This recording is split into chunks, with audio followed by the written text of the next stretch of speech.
உன் கண்களில் என் உலகம். அருண், மீனா, அருணின் அண்ணன். மீனாவின் அப்பா.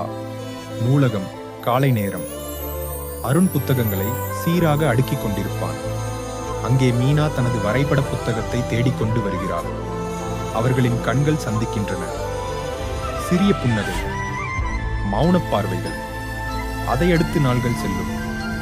மீனா நூலகம் வரும் ஒவ்வொரு நாளும் அருண் எதிர்பார்ப்புடன் இருப்பான். அவர்களது நட்பு மெதுவாக மலர்கிறது. அருண் ஒரு நாள் மெதுவாக சொல்கிறான், நீ இல்லாத நாள் இந்த நூலகமே காலியாக இருக்கிறது போலிருக்கு. மீனா சிரிக்கிறாள். அப்படியென்றால் நாளை மறுநாள் மட்டும் வர்றேன், பார்த்துக்கோ. காலம் செல்லும், காதல் மலர்கிறது. ஆனால் மீனாவின் வீட்டில் தெரிய வரும் போது அவளது அப்பா கடுமையாக எதிர்ப்பு தெரிவிக்கிறார். ஒரு நூலகத்தில் வேலை பார்க்கிறவன் காதலா? நம்ம குடும்ப நிலைக்கு எத்தனை சீர் தேவை தெரியுமா? மீனா அழுகிறாள்.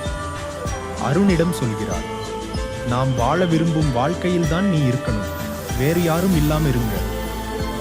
அருண் கண்ணீரோடு, நீ மட்டும் இருந்தா நான் என் வாழ்க்கையை மீண்டும் எழுதிவிடுவேன். அருண் வேலை முடித்துவிட்டு சிறிய புத்தக கடை ஒன்றை திறக்கிறார். அதில் குழந்தைகளுக்கான இலவச வாசிப்பு மையம் துவங்குகிறார். ஊருக்கே புகழ் பெறுகிறார். மீனாவின் அப்பா மனதை மாற்றுகிறார்.